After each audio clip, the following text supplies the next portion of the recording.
সামনেই লোকসভা নির্বাচন আর এই নির্বাচনকে সামনে রেখে সন্দেশখালী 1 নম্বর ব্লক কংগ্রেস কমিটির উদ্যোগে জাতীয় কংগ্রেসের পক্ষ থেকে সন্দেশখালী বিধানসভার নাসাট বাস স্ট্যান্ডে অনুষ্ঠিত হলো একটি পথসভা। আর এই পথসভায় উপস্থিত ছিলেন জাতীয় কংগ্রেসের মুখপাত্র সৌম্য আইচ, পশ্চিমবঙ্গ প্রদেশ কংগ্রেসের সাধারণ সম্পাদক আশুতোষ চ্যাটার্জি, উত্তর 24 পরগনা জেলার সভাপতি অমিত মজুমদার, উত্তর 24 পরগনা জেলার কার্যকারী সভাপতি সালাউদ্দিন ঘোরামি সহ একাধিক বিশিষ্ট ব্যক্তিবর্গ। সন্দেশখালী থেকে প্রতিনিধি আজিজুল শেখ। লোকসভা নির্বাচন নিয়ে নয়, আমরা যে পথসভাটা করছি সম্পূর্ণরূপে এটা সন্দেশখালীর যে সাম্প্রতিক ঘটনা তার উপরে করছি। মানুষের পাশে দাঁড়ানোর জন্য আমাদের এই অভিযানটা চলছে, আর কিছু ঠিকঠাক দেয় সেটাই করা উচিত। বলছি, রাজনৈতিক দল কী কার তার কর্মকাণ্ড করবে তা দিয়ে আমাদের কিছু বলার নেই, কিন্তু সন্দেশখালীতে অন্যায় হয়েছে, সে অন্যায়ের বিরুদ্ধে মানুষ ভোট দেবে, মানুষ তৈরি আছে। দেখা যাক, আমরা তো নিশ্চয়ই প্রার্থী দেবো। আমরা মানে যৌথভাবে বাম কংগ্রেস একসঙ্গে কারণ না কারো প্রার্থী তো নিশ্চয়ই হবে, লড়াইয়ের ময়দানে থাকবো আমরা। ইলেকশন যে বন্ড নিয়ে এত প্রশ্ন উঠছে, তুমি কী বলবো? ইলেকশন বন্ড এখন হচ্ছে, আমরা শুনেছিলাম বন্দে ভারত, এখন হচ্ছে বন্ডে ভারত। মানে চুরি করো, কাটমানি নাও, কাটমানি নিয়ে পাকিস্তানের কোম্পানিকে দিয়েছে, এই তো অবস্থা। শেখ শাহজাহানের দুই ভাই সহ আরও বেশ কয়েকজনকে আজকে সিবিআই তাদেরকে ডেকেছিল, এখনও জেরা চলছে, কি বলবেন? এ তো আরও আমাকে আগে করা উচিত ছিল। ও সাংঘাতিক অন্যায় করেছে, অন্যায়ের মাপ পরিসীমা কিছু নেই। সেই অন্যায়ের বিরুদ্ধে সমস্ত মানুষ এক হবে।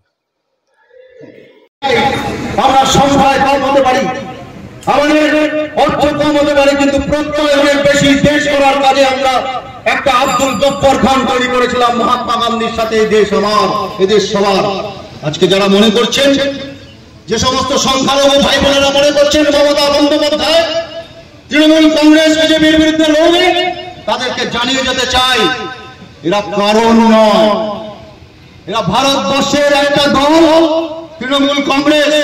শুনে রাখুন, পার্লামেন্টে যখন বিলগুলো পাস হয়, বিজেপি যখন সিএ আনে, এনআরসি আনে, বিজেপি যখন মানুষের বিরুদ্ধে বিলগুলো আনে, যখন পেট্রোল পণ্যের দাম বৃদ্ধি হয়, মানুষের বিরুদ্ধে যখন একটার পর একটা আইন আসে,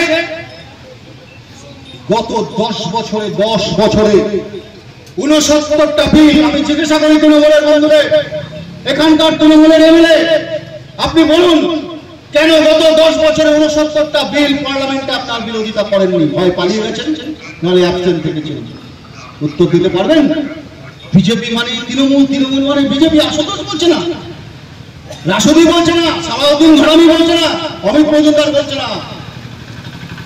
জোড়া ফুল থেকে পদ্মফুল, পদ্মফুল থেকে জোড়া ফুলে যাওয়া মুকুল রায়, বর্ষিয়ান মুকুল রায় বলছে, সবই আছে, তফাৎ কি আছে?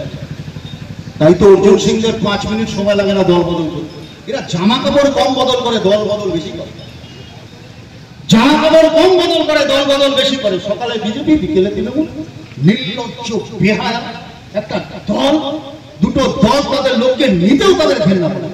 বলুন, উনি বলছেন দল আমার সাথে বিরিয়ানি করে তৃণমূল কংগ্রেস, তাকে টিকিট দেয়নি।